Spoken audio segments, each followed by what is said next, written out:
সকাল থেকে ঘন কুয়াশা নদিয়া জুড়ে রাস্তায় যান চলাচল করছে ধীর গতিতে। কুয়াশার কারণে রেল চলাচলও ব্যাহত। বন্ধ নদিয়া বর্ধমান সংযোগকারী নৃসিংহপুর ঘাটে ফেরি চলাচল। সকাল থেকেই মানুষ দাঁড়িয়ে কুয়াশার কারণে রীতিমতো দেখা যাচ্ছে না ওপার পার, তাই বন্ধ ফেরি সার্ভিস। শুধু তাই নয়, বন্ধ আরও বেশ কয়েকটি ঘাটে ফেরি পরিষেবা।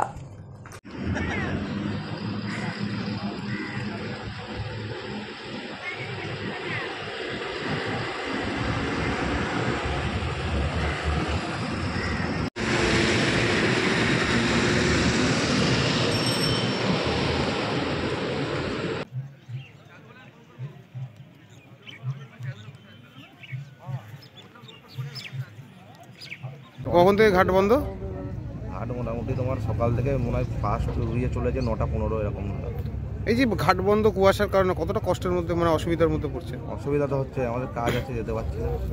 ঘাটে যে পরিস্থিতি, যেভাবে মানুষজন এখন তোলা হচ্ছে, এটা কি মনে হচ্ছে না যে আরো ঝুঁকিপূর্ণভাবে যাতে অবশ্যই কোনো রকম লাইফ জ্যাকেট বা কিছুর ব্যবস্থা করেছে দেখতে পাচ্ছেন? ওই তো টাঙানো থাকে, এটাতে তো নেই দেখছি, কোনো একটা বোল্টে লাগানো থাকে।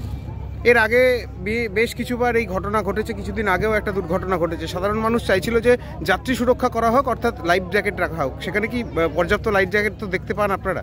না, মানে গড়িমসি করেই চলছে ঘাট। গড়িমসি করেই চলছে। আর এই কুয়াশার কারণে ঘাট বন্ধতে আপনারা যথেষ্টই মানে অসুবিধার মধ্যে পড়ছে।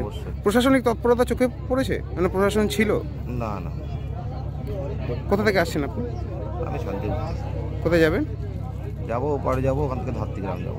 ঠিক আছে, আপনার নাম? গৌতম প্রামাণিক।